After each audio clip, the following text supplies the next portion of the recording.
Hello, this is Raina with Lilo Crafts coming on today with 2 VRs and a project share. So the first one is for Heather Marie Loves 2.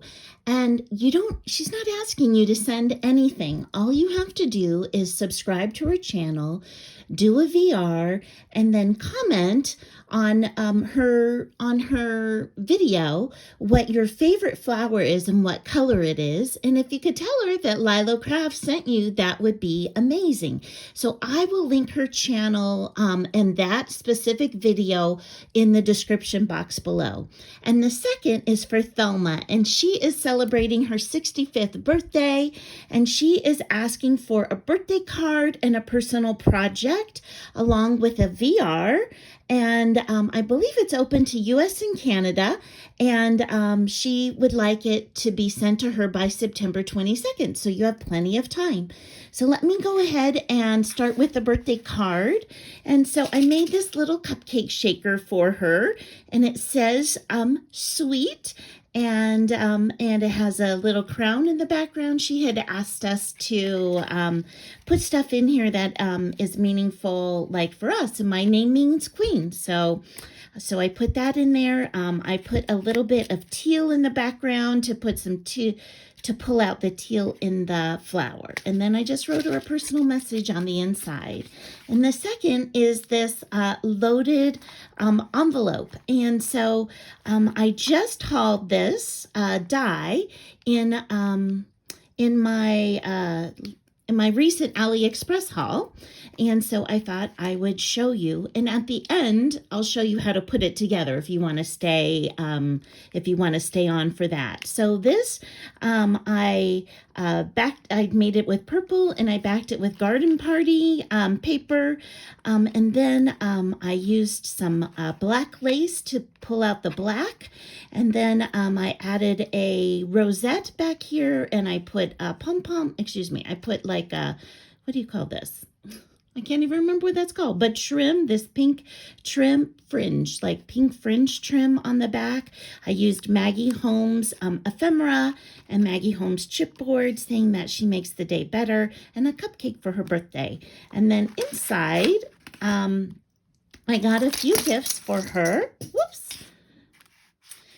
Okay, so I'm sending her some foam flowers and some fabric flowers with this cute little bag topper and bow, and using the same Garden Party paper. And I believe this paper is Sunny Days, so I kind of mix my collections. But I'm sending her some pink bling with a silver accented bow on the bag topper. And then I'm sending her just some little purple goodies. So in this one, it has purple gummy bears and stars and purple bling. Let's see here, I'll turn it over so you can see that purple iridescent bling. So I basically went through my stash and tried to get all things purple, since she loves purple. So that's this little canister. And then in this one, I'm sending purple starfish and these really pretty hearts that have like a purple and then to a pink, and then also just some purple glitter hearts. So super sweet, those items. And then I made her a stacked envelope set, and each one of these has handmade embellishments in it. So that is that. If you want to see how I put together this bag, this loaded envelope, then stay tuned. But also, I'm going to start with a process video on how to do a loaded envelope, because that was specifically requested. So these are all the pieces that come with the loaded envelope. Okay, it has a base piece, and this is the layer piece on the inside. These are large hinges, but it also comes with small hinges. And then these are the base and the front for the pocket. And then it also comes with 4 different hole punchers that you could use for the top to put tabs in, as well as the words that say Happy Mail. And actually it says happy something else. Happy birthday. Oh, it says happy birthday. How fun. And then the shadow pieces for that. So let me just show you how I put together the loaded envelope. first I cut out this base in purple because Athelma's favorite color, she said, was like lavender and purples. So I thought I would use that, but I'm also going to put Maggie Holmes' Garden Party on it. And I've actually gone ahead and covered the back with double-sided tape, but except for this top part here. So I'm just adding a little bit of glue to that. So I'm going to go ahead and fit it in here. And I'm going to line it up on the inside of the stitched lines on the inside here. So I've gone ahead and done that. I'm going to push it down so you can see what that looks like. And then next, I'm going to work on the pocket. And so I'm going to put the front pocket on first. And you can see that it cuts out with a hinge on one side that I have just bent on the score line. So it's in and then in again. So when you just bend that, you get the hinge on the side. So I went ahead and did that. And then next I'm going to put this on. So I'm going to peel off this tape. Okay, and be right back. Okay, I've peeled off all the tape on the back, and now I'm just going to go ahead and again line it on the inside of the stitching. Oops.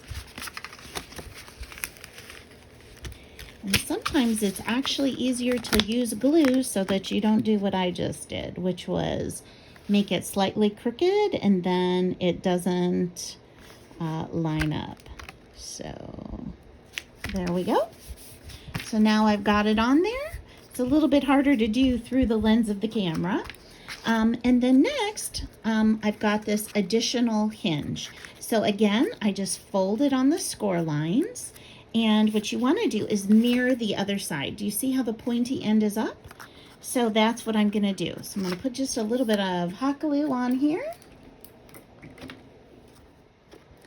Okay, I've got my hot glue on there and I'm lining it up on the bottom. There you go, all the way to the top and just pressing it down. So now you can see that I have both of my hinges attached. Now next what I'm going to do is I'm going to put some layering pieces on here. And all I'm going to do is glue them on the inside. So again, I'm going to use my fine tip applicator, and the glue that I like to use is Art Glitter Glue. So I'm going to do that. And I'm going to kind of center it in those score lines and go ahead and apply. So I'm going to do that for all four corners, all four of the hinges, and I will be back. Okay, as you can see, I've put the inside pieces, basically the layering pieces, onto all four hinges. Okay, so I've got this all put together, the front, and then what I need to do is actually put the bottom on. So I've cut this piece out. It's this one right here, the longer piece on the bottom, and again, fold it on the score lines, and then I'm gonna glue this base piece right onto the bottom here. So let me go ahead and do that. Put a little bit of my Art Glitter Glue again down here. Looks like my bottle is running out here.